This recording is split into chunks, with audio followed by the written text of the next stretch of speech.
Good afternoon, everyone, and thank you for joining us today to find out how you can change the conversation that you're having at work and achieve better outcomes.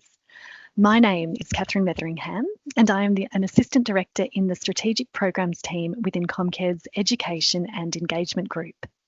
My role today is to facilitate delivery of this webinar together with my colleague Tamara Wakeman. Tamara is a work health safety professional and currently acting director with a passion for helping people to design better work for better outcomes. Also joining us today is our guest speaker, Donna Marie Audis, Director of Marine and Coastal Geoscience at Geoscience Australia. Thank you for joining us, Donna. Before we begin, on behalf of Comcare, I would like to acknowledge the traditional owners of the lands on which we are virtually meeting today. I'm joining you from Canberra, so I'd like to acknowledge the Ngunnawal and Ngambri people who are the traditional owners of the land I am meeting you all from today. I would like to also pay my respects to elders past and present, and I extend that respect to other First Nations people who are present today. A couple of bits of housekeeping. Today's session is being recorded for those who couldn't make it. Throughout the session, if you have a question, please use the Q&A function to submit it. We should have plenty of time to answer questions at the end of the webinar. This is also an interactive session, so we will be using Mentimeter to ask you all some questions and to hear from you. All your responses are anonymous and we will only be used in today's session. So to join, please go to menti.com on your device and enter the code 11051516, which is also on the top of your screen now. We also have a link to the Q&A to join directly. So the focus for today's session is on how the words that we use shape how we design work. This is important because better conversations drive better work design, which means we have happier, healthier, and more motivated people at work. First up, we're going to look at why everyday language isn't working for us and some simple ways to improve our conversations using Professor Sharon Parker's Smart Work Design Framework, which helps us to focus on the most important aspects of our work design. We'll briefly look at how you can apply SMART in your different roles and the benefits of SMART framing before we hear from Donna about some of the ways she has used SMART framing in her team and how that has changed outcomes. Finally, we should have around 15 minutes at the end for Q&A, so bring all your tricky questions for Donna and Tamara. We'd love to have you ask some questions about issues in your workplace, so please bring real scenarios and ask questions like, how could I say this differently, or questions specific to your role. So now I'll hand over to Tamara. Thank you, Catherine. We are going to jump straight into an activity. So using Mentimeter, so hopefully you were listening to those instructions, or you can see the Mentimeter thing to use in the chat.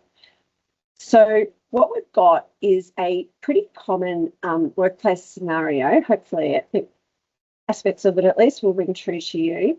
As you read it, or as you listen to me read it, I want you to think about what's really going on in this particular scenario in terms of the design of work. And people are jumping straight in there. That's fantastic. So as you can see, Jordan's working in a busy team, delivering urgent work. Tasks are arriving with really tight deadlines and also in high volume. Jordan's got little say in how or when tasks are done. Feedback is quite infrequent and expectations are sometimes unclear. So the work can feel quite routine and repetitive despite all of those demands. And finally, the team is friendly, but everyone is too busy to offer much support. So yeah, just the two aspects of this work design stand out most to you. So we've got quite a lot coming through already. Probably I'll make the screen slightly bigger.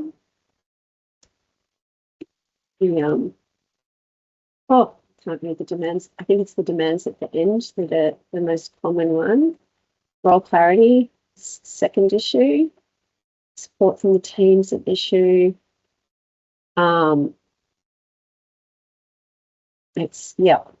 That's all. So I'll just move on because I can see there's more coming in. really, there's actually no right or wrong answer to this one. The point of doing this sort of activity is to really get to identifying something specific about the scenario.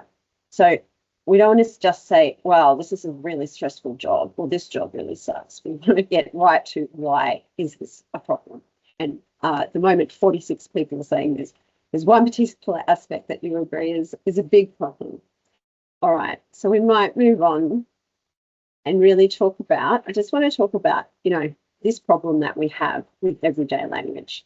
So this is the sort of language that we really commonly use to describe what's happening at work.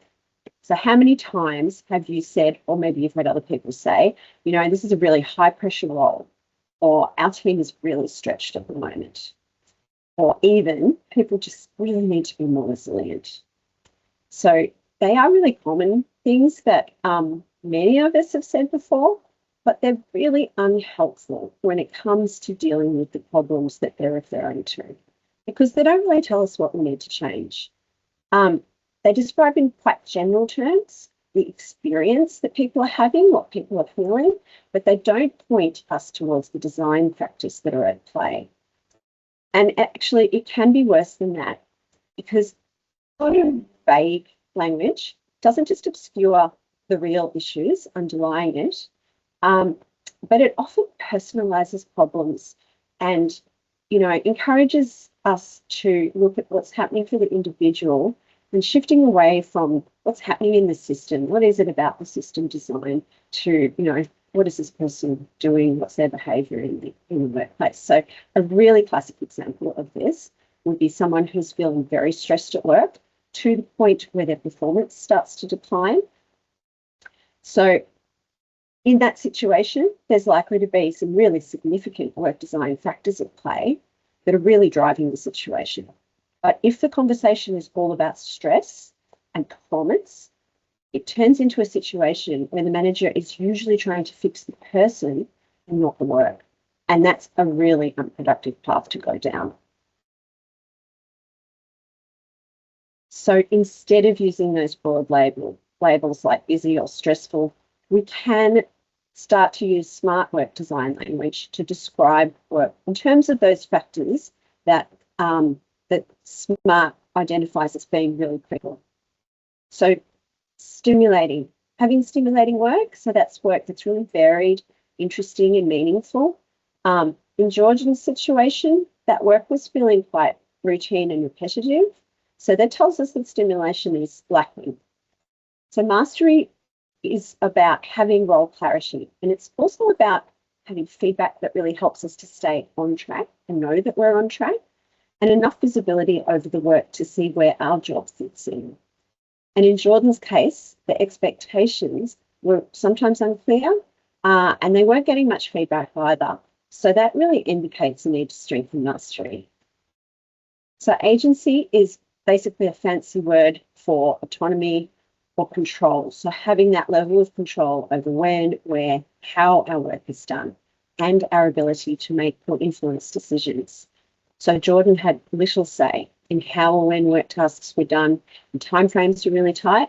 So that really indicates that lack of control was a real issue. Relational is about our levels of social contact and support. So whether we feel like we're part of a team and making a difference to others as well. And in Jordan's case, it sounds like the work design was limiting opportunities for the people in the team to spend time together. So they weren't able to build those relationships and offer each other support. And then the final one, tolerable demands. So that's really demands that feel sustainable. So we can't get rid of demands, and we wouldn't want to, because that would make work incredibly boring.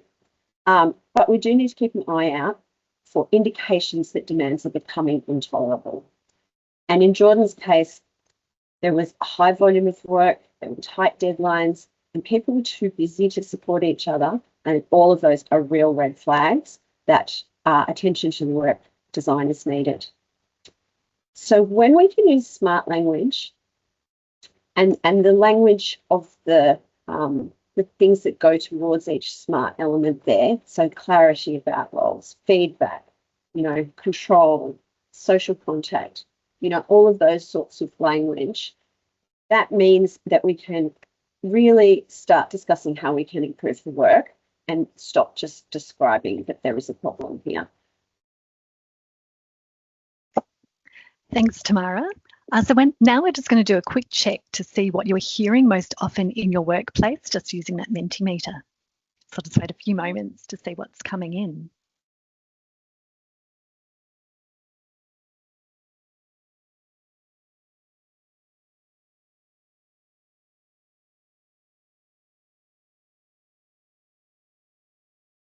And many of us are busy and stretched, I see. That rings true for me.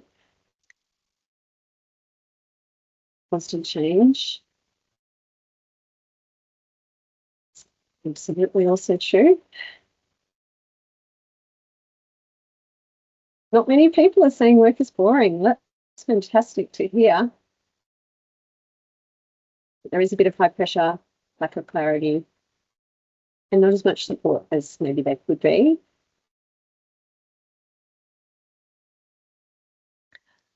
Okay, so definitely busy and stretched is the key leading one there. They're all really great starting points. We do need to go a bit deeper before anything can be addressed. So Tamara, back to you. Catherine. So let's just look briefly at how we can shift the conversation so that we're really moving away from the labels and asking more questions using our curiosity to uncover what's really going on. So it's really quite easy to do this once we become alert to vague language. So we, see it when we see, oh, is that vague language? Now I need to go deeper. That's a sign. So when someone says the team is under pressure, we can ask, what's driving that pressure? Is it workload? Is it time pressure? Where's it coming from? And we should just keep asking those questions until we have a picture of what's actually happening. And if we need to communicate to somebody else that the team is feeling pressure, we can go straight to the specifics of the situation and talk about the work demands and all the other factors that are driving it. So that really sets us up to have a clear and constructive design conversation that identifies the underlying causes and enables practical solutions. So we've got some practical prompts. These are really simple phrases that you can use in your conversations from today if you're not already using this kind of thing. So things like, can we unpack what's happening behind that? So I'm hearing something's difficult, but what's making that difficult in practice? And if your job's not feeling that comfortable, which parts of the job are taking the most effort from you? And then really importantly, language that helps us to move towards solutions. So asking those open questions, so you're getting as much information as you can. So what would make this more manageable? Where could we get more control or clarity? And asking people what small change would make a big difference to you is another really good one. So we always want to know what is driving that situation or that outcome and what can we change. And I will just take this opportunity to mention that we've got some new work design resources coming. I was hoping it was going to be tomorrow, but it might be the end of next week or even the week after. But on the Comcare website, it's going to be a whole lot of new web pages, but there will be a conversation guide on having job crafting conversations included there. So keep an eye out on our website.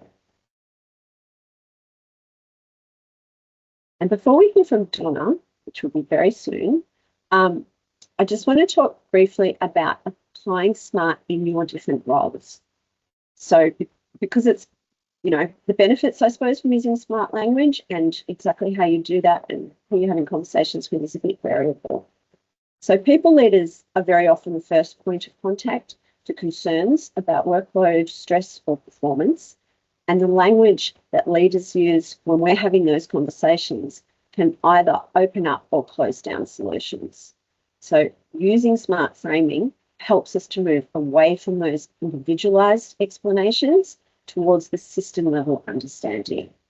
So an example of what that can look like is using SMART prompts in existing conversations that we are already having.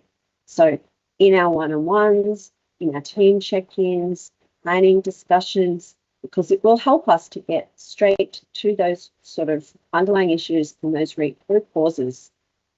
So it's really the benefits to leaders are about better supporting both well-being, but also performance by making expectations clearer and identifying those practical, easy adjustments to make. And it also supports leaders in meeting our work health safety obligations, because when we are using smart language, we are demonstrating proactive consideration of work design. So when it comes to HR and work health safety professionals, and also health and safety representatives, smart language provides a structured way to translate people's concerns into accessible and manageable issues. So we all do need to keep in mind that work design factors drive most psychosocial risks, which also means that most risks can't be effectively prevented or managed without addressing work design. So this is a huge factor in why we need to start using smart language. So framing conversations using smart language is going to really facilitate consultation, risk identification and control. So it means using that consistent, specific language around demand, stimulation, clarity, control and support that allow us to link individual reports of issues to broader patterns and systemic risks. So I know that a common challenge for many of you in these sorts of roles is really to shift that focus from viewing problems as belonging to individuals and to see that those systemic factors that I've just been talking about. So depersonalising issues also fosters better collaboration and support. It really supports a focus on improving work design well beyond compliance requirements. And really to shift the dial, we do need to move beyond compliance. So for the HSRs in the audience today, the good news is that using SMART can really empower you in your role. So, and this is because it really helps to ground your concerns in observable work characteristics. So not just your opinion or what people have told you, but something that is a bit more visible. It helps you to make the problems more visible to others. So that's really going to increase your influence and support a prevention focus. And finally, it is super helpful for workers as well, because we can all use it to raise issues in a really constructive manner. So we can talk about the smart elements that are a bit problematic in our roles instead of our distress, which makes issues much easier to sort of hear and understand, and also to address. So we just have to remember to get specific. So we might need to describe, that our deadlines have changed, what that looks like. We might need to point out where instructions are unclear or identify particular times when support is unavailable and we do need more. So that keeps our conversations factual and solutions focused. So it takes a lot of the heat and emotion out of those conversations, which means that it really supports psychological safety and encourages open conversations at work. So it's really also going to empower us to contribute and really take a shared responsibility for work design ourselves. Thanks, Tamara. That was fabulous. In a minute, we're going to hear from Donna about her experience using SMART to frame conversations. And also a reminder, if you have any questions, feel free to ask them in the Q&A so we can answer them. Before we do hear from Donna, here is your takeaway for what we've covered so far. And if you only remember one thing, it's this. Name the issue and ask yourself, what am I hearing, and name it. Use the SMART lens and make it specific, and ask what can change in the work design. Okay, so now we're going to hear from Donna. So Donna, thank you so much for joining us and welcome to our webinar. Thanks very much. It's exciting to be here. So I would like to start by asking you, how did you introduce SMART and its language to your team? Well, SMART came about by engaging in an EL2 Leadership Edge course, and it was introduced to us. It was one of those things that was plonked with all the other frameworks, and I just went, wow, this gives us a perfect opportunity to really start to make the space safe, to change how we talk to each other, to change how our work is considered. And we're a science organisation. I work for Geoscience Australia.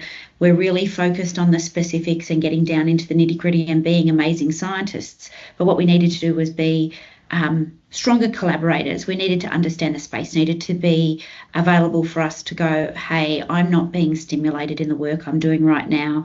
We were going through an operational change, a big organisational change, really. So people were nervous about their positions. They were wondering where we're going to go. We had changes in our work. This allowed us to come back and go, I don't know if I have agency. I don't know where my work goes to. And to be able to have that psychologically safe space to call out things that were not making people's, juices flow. They weren't really feeling stimulated, or they were just feeling overwhelmed.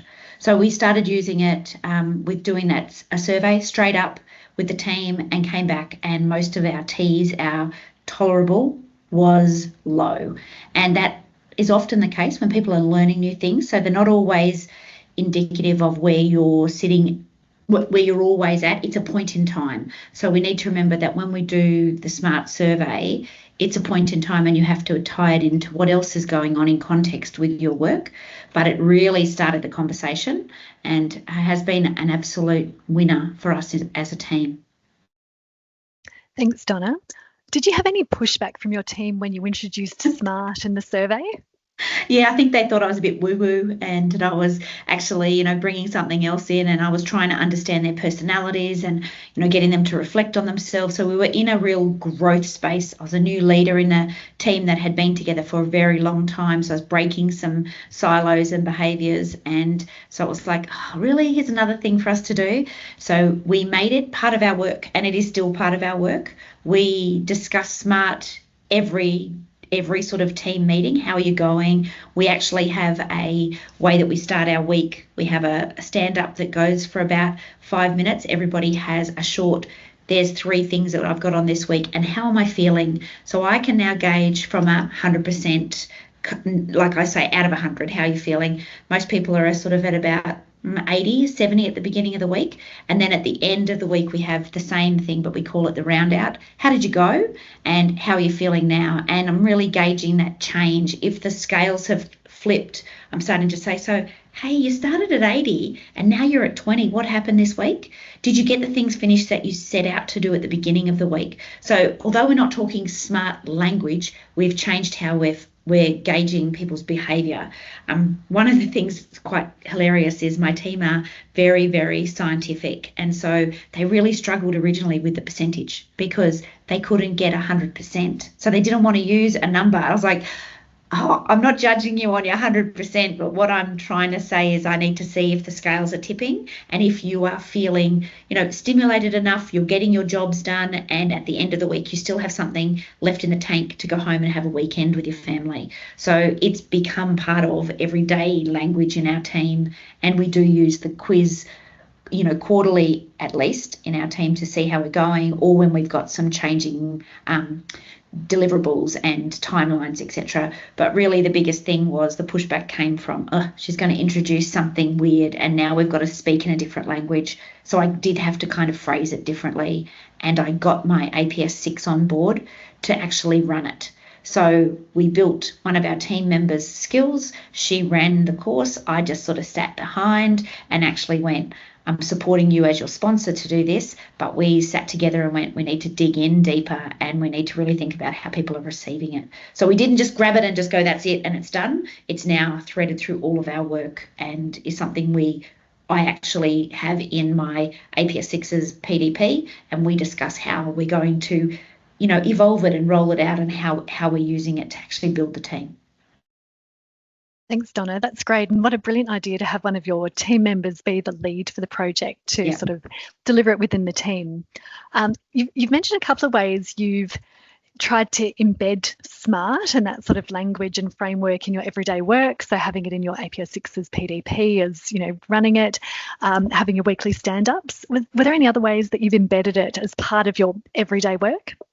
Oh, absolutely. It's about my one-on-ones, our conversations about how you're feeling stimulated in your work. Is there things that I need to change? How could the role change? I also don't use it in isolation.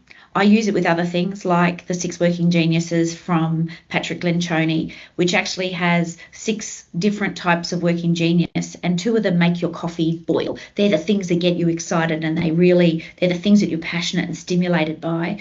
And really understanding the middle 2 you can do for a little bit. It's kind of like getting cold coffee, and the last 2 are 2 that are like a hole in the bottom of the cup. That's just throwing that cup away and not having the coffee. So what I've tried to do is move people that were stuck in tasks that they were doing in the last 2 geniuses that really just didn't stimulate them. And we're all different people. We bring different things to the table. So I used my lens of SMART over the top of how are they showing up to work, what makes them want to come back the next day, and moved their workload and their taskings accordingly. I have a staff member who's an incredible illustrator, just amazing. So giving them tasks to do, and they're working on them in other, written tasking and stuff.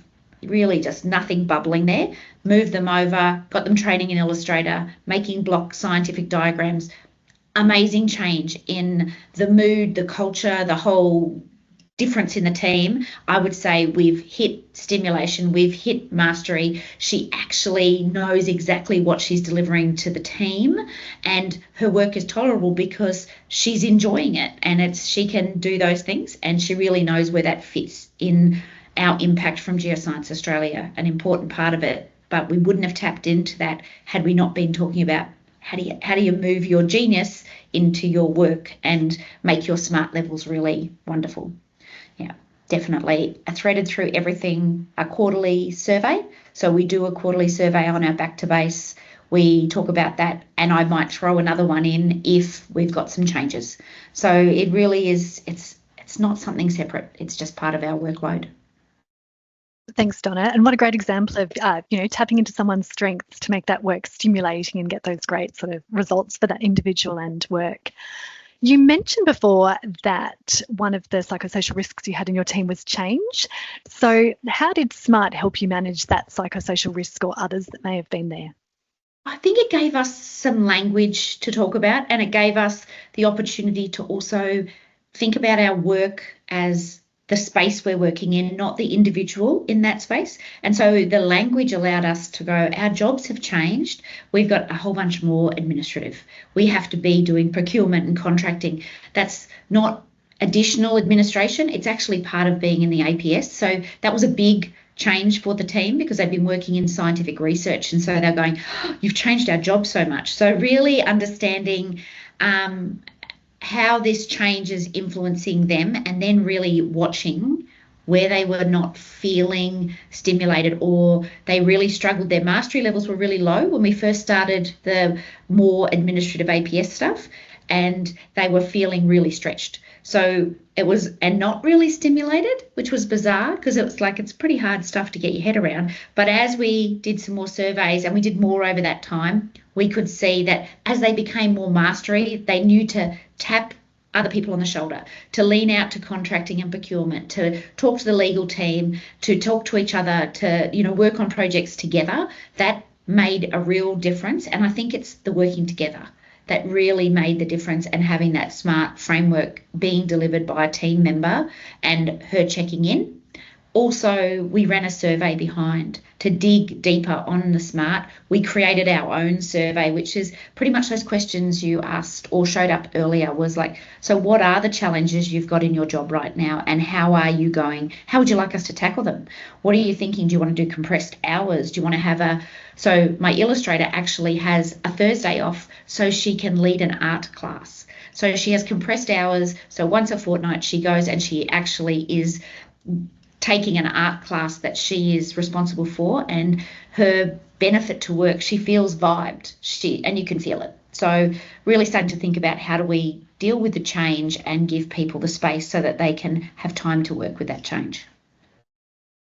Thanks, Donna. So tell me what your team's like now, having all of that SMART language in that framework versus 6 months prior to starting SMART.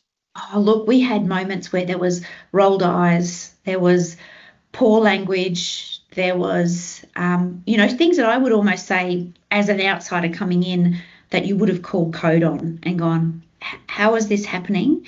And then once we started these conversations and understood that everybody's coming at it from a different angle, other people have had, you know, different experiences.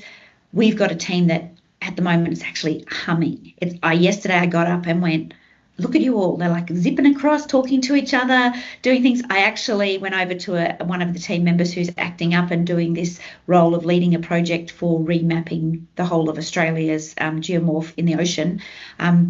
He's just taken it by the horns, and he's dressing differently, and he's all vibed up. And I went over to him and said, I'm so proud of you. He goes, oh, thank you for this opportunity, but all these people just make life easy. So we're working across and there's not so much friction, and it just feels lovely to come to work and feel people enjoying the space. I mean, we're here for 40 hours a week. It's a big chunk of our lives. We take it home with us. Being able to come and feel like you're part of a family and that you've got people supporting you and you're all speaking the same language has made such a difference. Thank you. Definitely sounds like that SMART has helped with, you know, health and well-being, engagement at work, productivity, all those things. Yeah, you nailed it. That's it. Yep. And people are happy to go, I need time down. I'm going for a walk.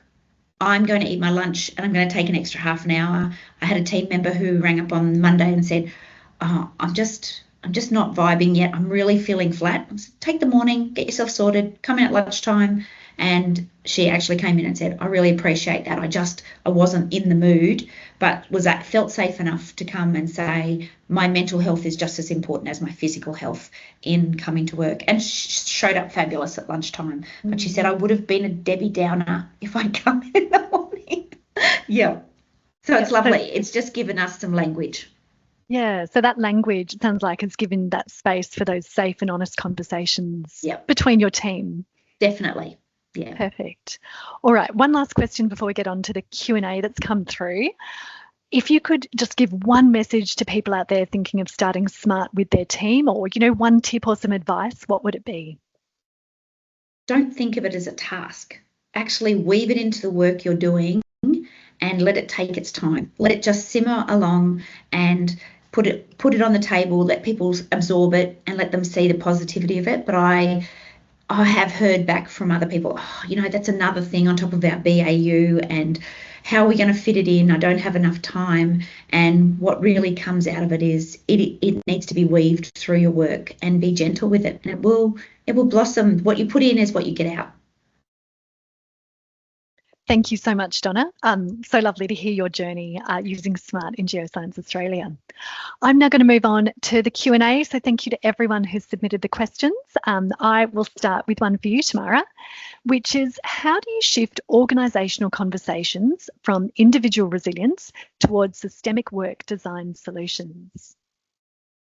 Yep. Thank you, Catherine, and to whoever put that question through.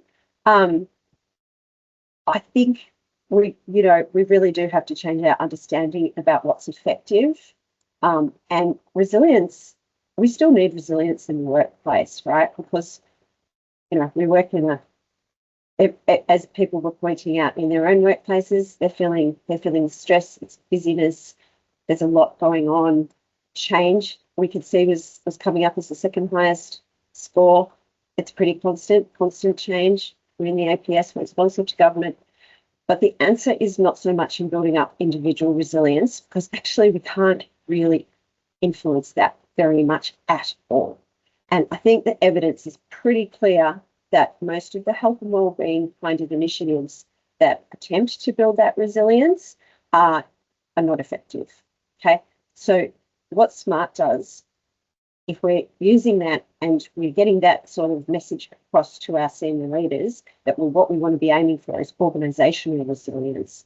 That's what SMART helps us build, because it helps us change the work design that supports that organisational resilience. So if something, you know, unexpected comes at Donna's team out of the blue, a great big change, her people are going to be, they're going to have their well-being is high. You know, they're healthy, they've got strong relationships and trust and honesty, and they're going to be able to cope much better when that inevitable change happens. So I think it's about getting that message across and just keeping on using that specific language, and watch out for that vague language, and maybe call it out when you see it. So even if it's coming from a more senior leader, what do they mean by that? Try to unpick it, ask the questions, keep probing. Yeah. Thanks, Tamara. And there is so much research out there showing you need a resilient organisation to have a resilient team, which then supports that individual resilience. Okay, next question. And Donna. Lost you. I'm here.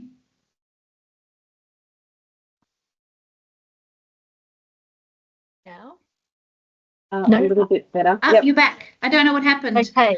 Yep, we've got your Might have sound been back. my headphones. Brilliant. Okay. So next question.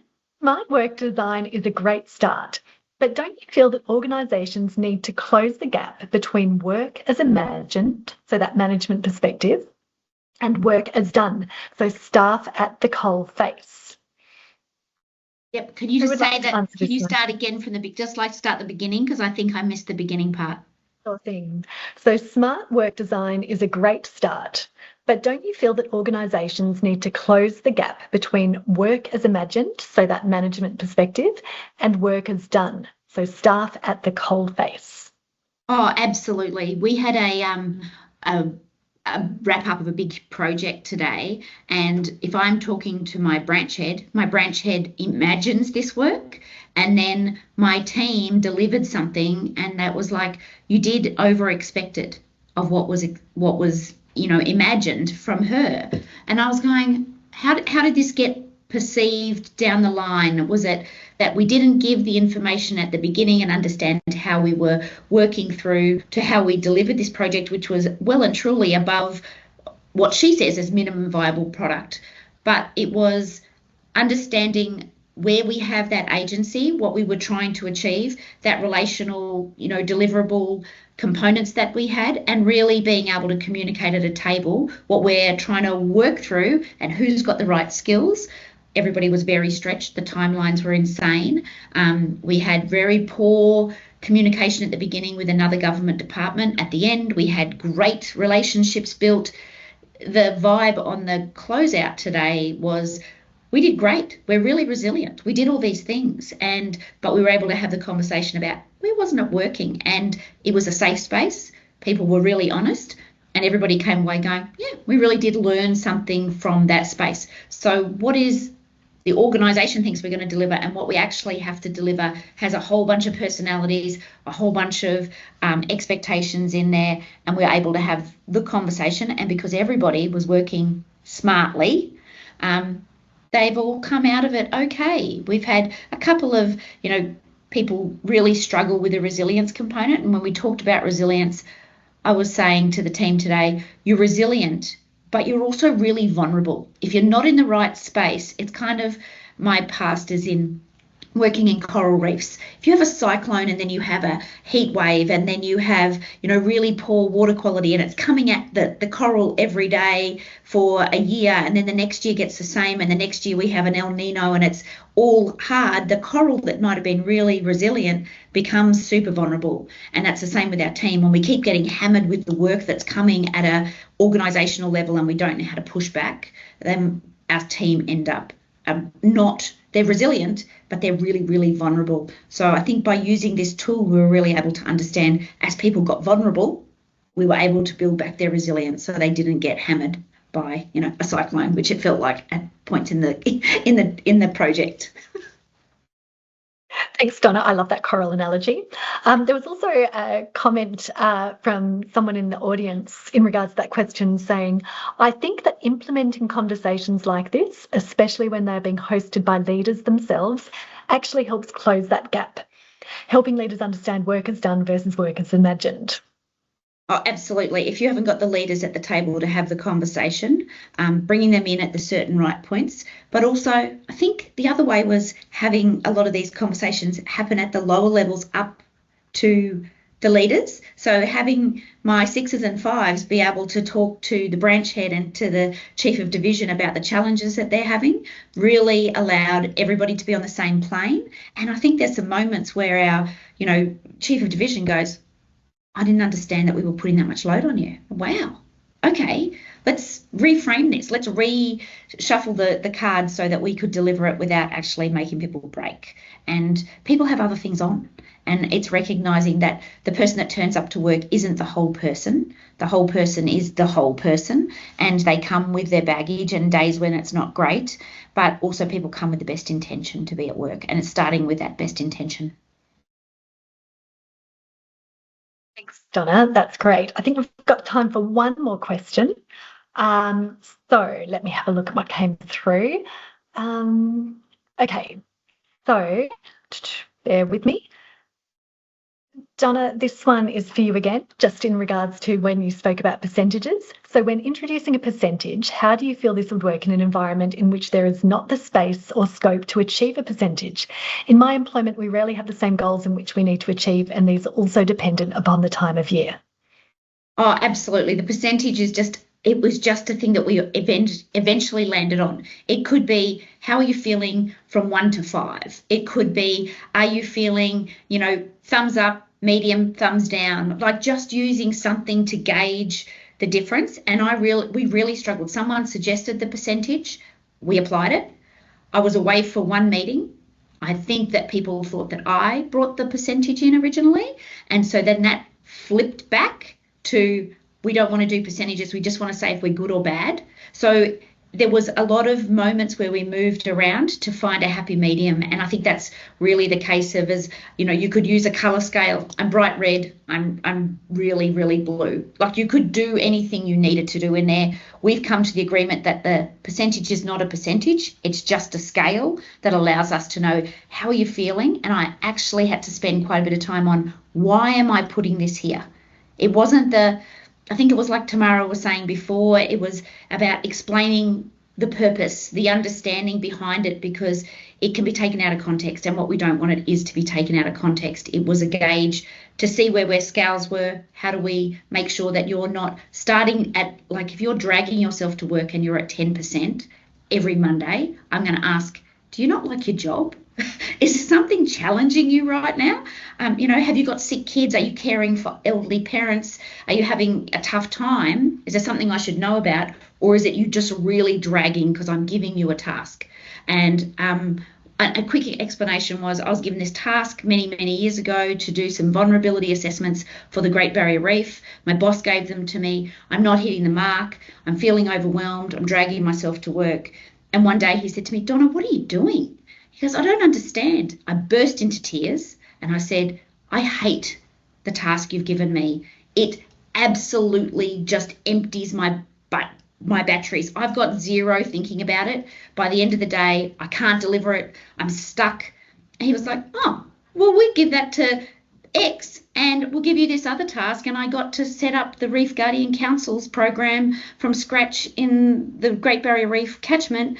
I was on fire. I was excited. And he goes, wow, that's different. So it was about finding what floated my boat. He got his deliverables.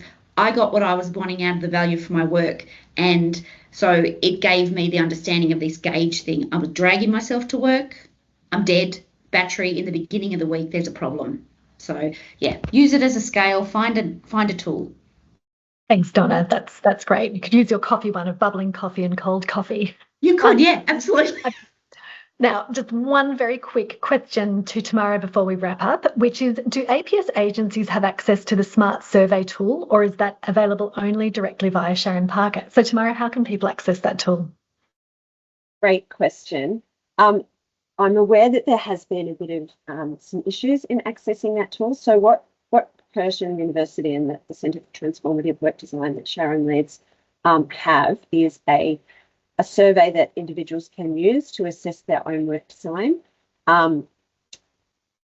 There is a short version of that is free, but I think that it's sitting on a platform that most of our APS agencies, this might not apply to people who are not from the APS, your organisation may not have the same security measures, but it's been blocking that.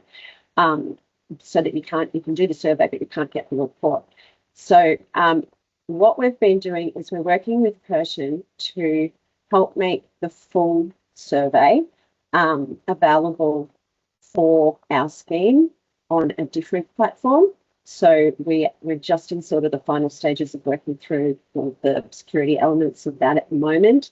We're going to have that available on our website, and we're also building in the ability for that survey to provide teams with a team report. So de-identified, consolidated results. And that's exactly what Donna's team had when they did the pilot program with us. So they were able to see their results as a team and to really look at the work design at the team level, not just the individual level. So that's what we're hoping we will be providing once we get everything, just all the ducks in a row and everything approved. That one will be, for purchase, but at a very, the same sort of price that you would pay for, say, a strengths assessment for your team or something like that. So it's not going to be too expensive.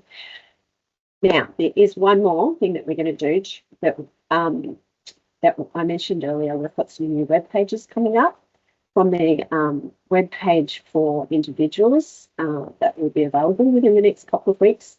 We've done our own fillable PDF self-evaluation tool based on SMART. So that is something that will be immediately available and free to use, and that will give you a score. It's not quite the same as the Curtin version, so I would encourage teams that are really interested to use that one. But this is one that you can use in the meantime, and it can just be used by anybody, so it's more accessible.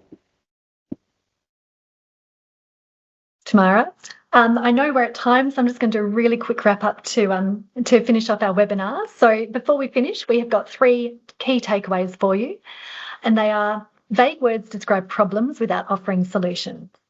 Smart language makes work design more visible. And number 3, better conversations lead to better work design, which lead to better outcomes. So I encourage you to practice using SMART framing in one conversation in the next day. So try out 1 or 2 prompts and experiment with using simple SMART language. Remember to name the issues you hear using words like control or support or lack of feedback. And we'd really love to hear how you go and how it makes a difference. So feel free to reach out and tell us about your experience by emailing us at goodworkdesign, so that's all one word, goodworkdesign@comcare.gov.au. I'd also like to do a really quick promotion of our upcoming 2026 Comcare National Conference, which will be held in Canberra on the 14th to 16th of September. The theme is a people-first approach to workplace health and safety. Organisations operating in the Comcare jurisdiction can apply for a 2-for-1 ticket offer for conference registrations for their HSRs. And to encourage as many HSRs as possible to attend, we've extended the deadline for this offer from 24th of July until Tuesday the 4th of August, which is next Tuesday. Early bird tickets are still available, and you can save up to $175 by purchasing before Friday the 31st of July, which is tomorrow. We are also holding a workshop as part of the Comcare conference in Canberra on the 14th of September, and this workshop is called Fix the Work, Not the Worker, using the SMART work design model in everyday leadership. And we will be doing a number of activities that will help you apply SMART work design in your work. It's priced at only $75 for 2 hours with afternoon tea, and we have posted the conference website link in the Q&A if you are interested in finding out more. Finally, we really would appreciate it if you took the time to complete the survey on the screen now to let us know how you found the session today. It's just that QR code to scan, and as always, any feedback is appreciated. Otherwise, thank you for attending today's session, and we hope you found it useful, and we also hope to see some of you at our workshop in September. Thanks so much.